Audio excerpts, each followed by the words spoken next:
Abra comigo no livro de 1 Coríntios, escrito pelo grande apóstolo Paulo. Dizem que ele é o maior exemplo de cristão que alguém pôde ver. Começando com o versículo 17, ele diz: porque Cristo enviou-me não para batizar, mas para evangelizar, não em sabedoria de palavras, para que a cruz de Cristo não se faça vã. Então ele diz: porque a palavra da cruz é loucura para os que perecem, mas para nós que somos salvos é o poder de Deus. Porque está escrito: destruirei a sabedoria dos sábios e aniquilarei a inteligência dos inteligentes. Onde está o sábio? Onde está o escriba? Onde está o inquiridor deste século? Porventura não tornou Deus louca a sabedoria deste mundo? Porque como na sabedoria de Deus, o mundo não conheceu a Deus pela sua sabedoria. E eu quero que você entenda, como na sabedoria de Deus, o mundo não conheceu a Deus pela sua sabedoria. Aprove a Deus salvar os crentes pela loucura da pregação. Porque os judeus pedem um sinal e os gregos buscam sabedoria, mas nós pregamos a Cristo crucificado, que é escândalo para os judeus e loucura para os gregos. Mas para os que são chamados, tanto judeus como gregos, lhes pregamos a Cristo, poder de Deus e sabedoria de Deus, porque a loucura de Deus é mais sábia do que os homens, e a fraqueza de Deus é mais forte do que os homens. A mensagem da cruz. A mensagem da cruz é tão estupenda que até assusta a mente dos mais sábios.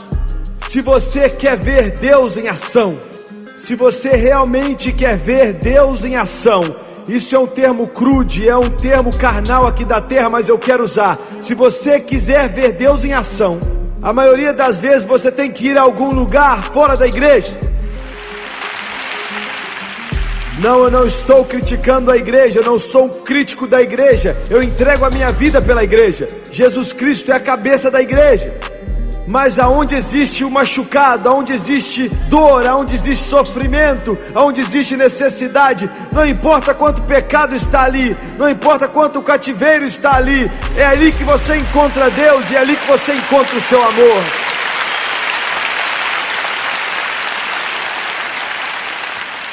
Eu quero que você entenda, porque isso é muito importante. Nós trancamos Deus dentro da igreja. Nós trancamos Ele atrás de paredes, nós trancamos Ele atrás de janelas, nós trancamos Ele atrás de seminários bíblicos. Mas Deus está nos hospitais, Ele está nas prisões, Ele está onde os doentes estão, onde existe o pecado, onde existe o cativeiro, onde existe a necessidade. Ali está o Deus que eu sirvo, o Deus da Bíblia. Nós, os cristãos, temos pecado, trancando Deus dentro das nossas pequenas igrejas batistas, ou igrejas Assembleias de Deus, ou igrejas nazarenas, ou as nossas igrejas carismáticas. Leve-o até as ruas, leve-o até onde estão os machucados, leve-o até onde estão os doloridos, leve-o aonde estão os sofridos. E Jesus diz que se você der a Ele um copo de água gelada, é a mesma coisa de estar dando a mim. É lá que Deus está. Existe muita dor e muita mágoa nesse mundo. E o único remédio para isso, só existe um remédio. Não são 2, 3 ou 10, só tem um. Um remédio, ele é a cruz de Cristo. Agora eu quero que você entenda isso. Esse é o único remédio para as doenças da humanidade. Seja onde quer, só existe uma esperança, e é a cruz de Cristo. Não há outra, não há nenhuma outra. A mensagem da cruz de Cristo está sofrendo ataque hoje como nunca sofreu antes.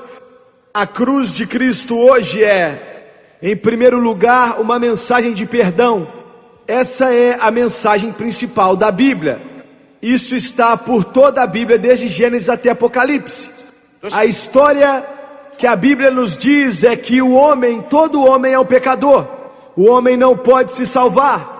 O homem não tem esperança e ele está perdido, merecendo ir para o inferno, incapaz de se salvar, e Deus envia o seu Filho para levar sobre si os pecados do homem, morrer numa cruz e pagar o preço com o derramar do seu sangue, e todos que recebem esse sangue derramado pela fé vão estar com Deus eternamente.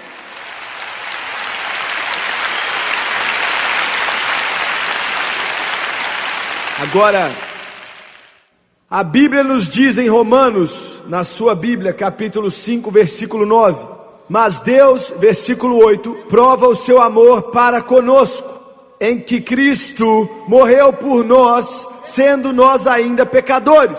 Cristo morreu por nós. Você me ouviu? Essa tentativa sutil de tentar diminuir a cruz de Cristo Jesus, nós escutamos que se pregarmos a cruz, então é algo negativo. Então nós não devemos pregar sobre a cruz, porque se fizermos isso vai ser algo negativo, uma mensagem negativa. Nós não devemos pregar, porque a cruz fala de derramar de sangue, fala de dor, fala de sofrimento, fala de mágoa, fala de morte. Então isso não se encaixa com o poder da força positiva de se pensar, não é mesmo? Isso não se encaixa muito com o pensamento de possibilidades, não é mesmo? Isso não se encaixa com declare será seu, não é mesmo? Isso não se encaixa com o pessoal que prega o pensamento positivo, não é mesmo?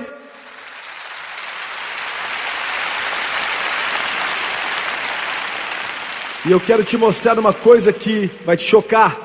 Muitas igrejas, muitos pregadores hoje, as pessoas não sabem, mas eles estão levando as ovelhas ao matadouro.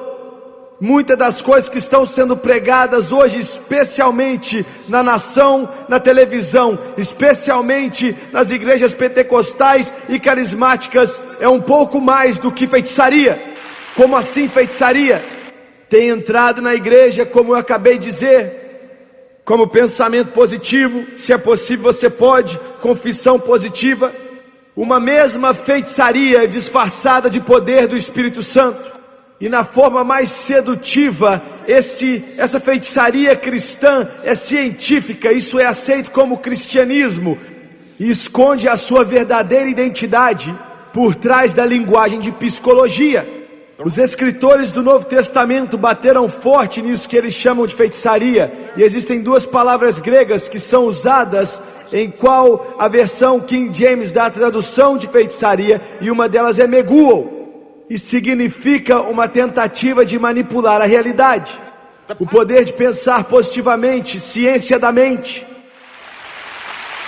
O poder de Deus só pode se manifestar através do sangue derramado de Jesus Cristo, que foi derramado na cruz do Calvário há 2000 anos atrás. Deus disse: quando você tirar fogo, tire ele do altar santo, e se você não tirar do altar santo, você vai morrer.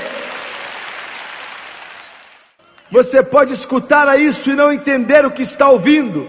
Isso soa muito bem. Os maiores pregadores do mundo estão pregando, mas é uma mentira. Isso vai além da cruz. A segunda palavra é famaquia, que significa uma pessoa que usa algum tipo de droga para mudar a sua consciência e entrar em contato com seres espirituais e ter poder espiritual. Isso é feito com LSD e outras drogas. O homem está tentando encontrar um substituto barato para a cruz.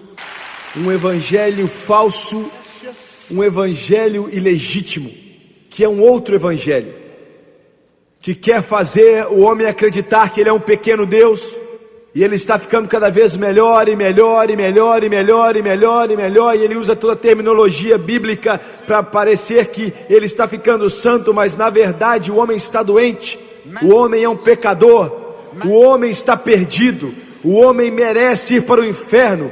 O homem está apodrecendo, o homem é nojento, o homem não pode se salvar, e a única razão pela qual Deus olha para nós é por causa da misericórdia dEle e do amor dEle. E a única coisa que pode nos salvar e nos limpar não é pensamento positivo, ou o poder de confessar positivamente, ou de dizer que é meu porque eu digo, e eu digo ao mundo: a única coisa que pode nos salvar hoje é o poder do sangue derramado de Jesus Cristo.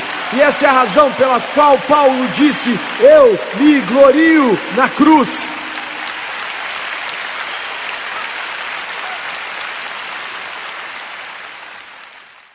Outro dia eu estava orando e eu tinha saído ali do meu quarto e fui para o meu quarto de oração, já era tarde da noite.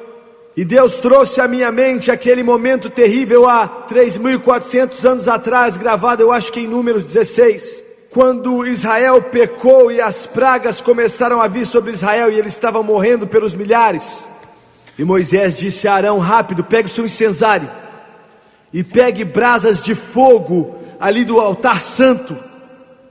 Coloque nesse incensário e corra em meio às pessoas, e corra o mais rápido possível, e comece a balançar aquele incensário. Então aquelas brasas do altar santo com aquele incenso vai chegar até as narinas de Deus e a praga vai cessar. E eu nunca vou me esquecer que o Espírito Santo estava falando comigo. Eu ainda posso ver o meu quarto, e eu me levantei chorando e disse: Deus, eles não estão morrendo assim hoje. Não há nenhuma praga afetando eles hoje. E Deus me disse: filho, eles estão morrendo pelos milhões.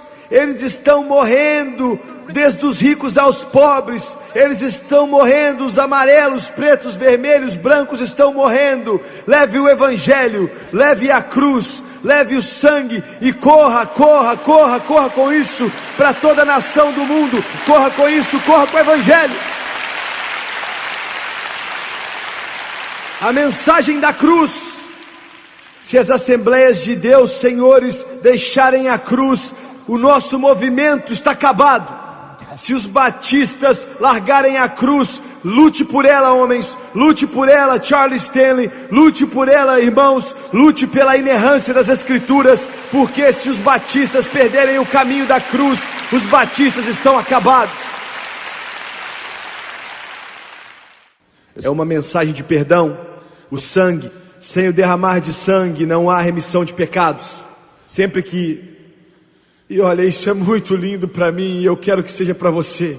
Quando João estava no Jordão, vestido de pelo de camelo, pregando o evangelho do arrependimento, e de repente há um agitar, o coração dele começa a bater mais rápido.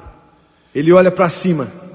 Os profetas já tinham falado dele, o salmista já tinha cantado sobre ele, Isaías falou dele, e João Batista dizia: eis aí o Cordeiro de Deus, que tira o pecado do mundo inteiro.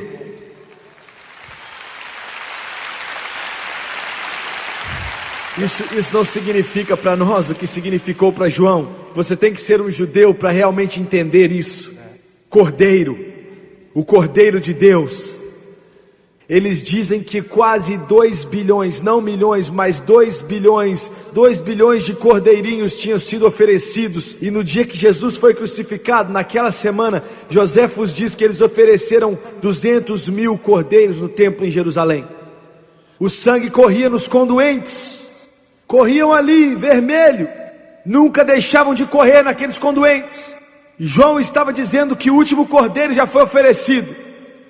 Esse é aquele que vai oferecer o último sacrifício de todos os tempos. E ele disse algo mais.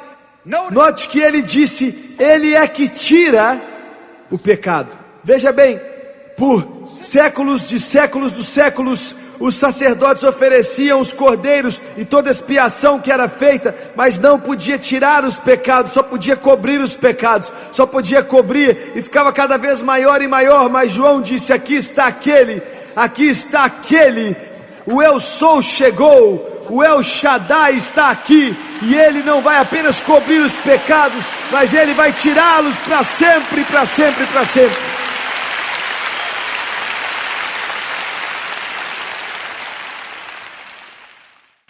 Foi ali na cruz que meu Salvador morreu. para ser limpo do pecado. Ali eu chorei. Ao meu coração o sangue foi aplicado. Glória ao seu nome. Abaixe a sua cabeça, por favor.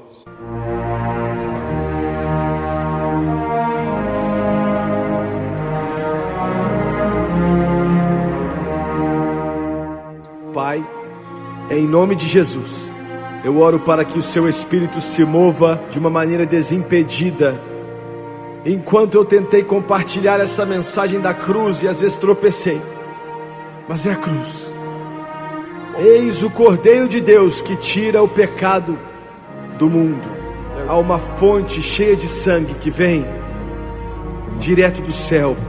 E os pecadores que vêm aqui a essa fonte, eles perdem seus pecados. Me escute. Eu quero que você ore comigo agora também. Eu vou orar. E eu sei o que você precisa dizer, porque eu já estive onde você está. E eu quero que você ore comigo e acredite de todo o seu coração nesse momento. Vamos orar. Pai nosso que estás no céu, eu venho a Ti hoje, no nome de Jesus Cristo, o Salvador do mundo. Eu estou cansado do pecado. Estou indo ao Senhor pela sua salvação. E eu estou pedindo, com o seu sangue precioso, limpa-me, lava-me de todo pecado, de acordo com a tua santa palavra. Com a minha boca, diante de todas essas pessoas, eu confesso o Senhor Jesus em meu coração, nesse momento, para todo sempre. Eu acredito que Deus ressuscitou a Jesus dentre os mortos e que Ele vive. Senhor, estou voltando para casa e eu aceito Jesus Cristo como meu Salvador, e de acordo com a sua palavra, nesse momento, eu sou filho dele, eu sou lavado, eu estou salvo. Aleluia, glória a Deus, glória a Deus, glória a Deus, glória a Deus.